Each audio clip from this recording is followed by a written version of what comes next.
See you in a moment. All right, let's take you back now to our team coverage of that killing spree across Memphis. Our team of reporters has been working all day trying to get new information about the victims and maybe most importantly, why this happened. Let's begin with Fox 13's Daniel Wilkerson. He's in Parkway Village right now. Daniel, you've talked to a lot of people there, people who knew these women. Talk to us about what you've learned. And I think, as we said off the top, maybe the most important question here is why? What was the motive? Hey, Daryl, good evening to you. I tell you, from friends to family members to neighbors, all those people that I spoke with, I got the notion that it really hasn't sunk in for them. It's hard to get your head around this many people murdered. Police say at the hands of one man. And as if that is not bad enough, it appears that the alleged shooter and all of the people killed, the person who was in the hospital tonight, they were all related. It's really all too much to comprehend. The pieces of a disturbing, heartbreaking puzzle are starting to come together. At the center of it, police say, is this man who they are calling the shooter, 52-year-old Mavis Christian. Police say he shot 5 people in his family, killing 4 of them.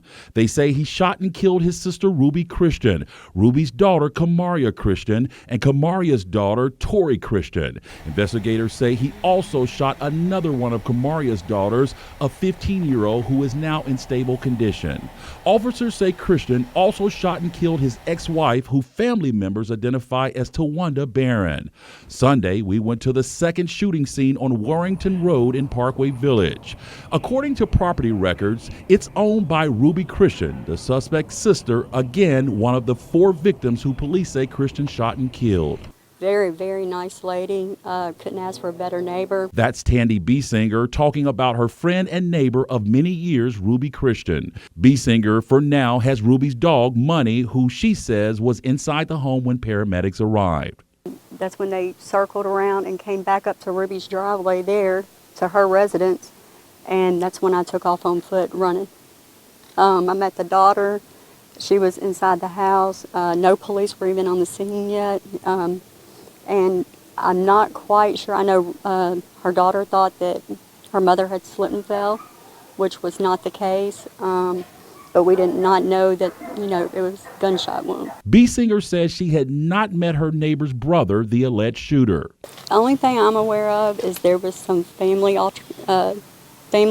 situations going on that left some ties, I think, due to their mother passing.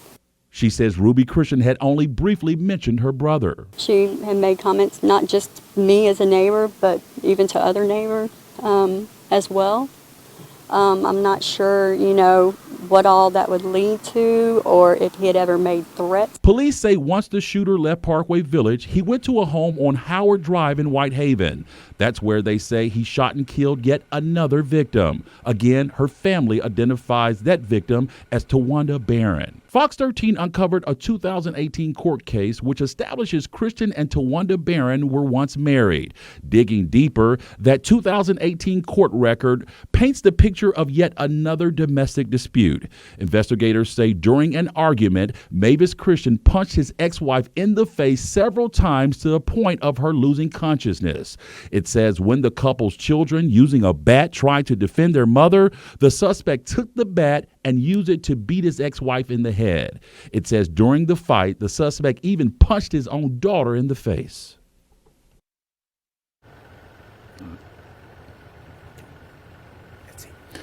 All right, we bring you back out live tonight to this second murder scene, the home of Ruby Christian. You're taking a live look at it tonight.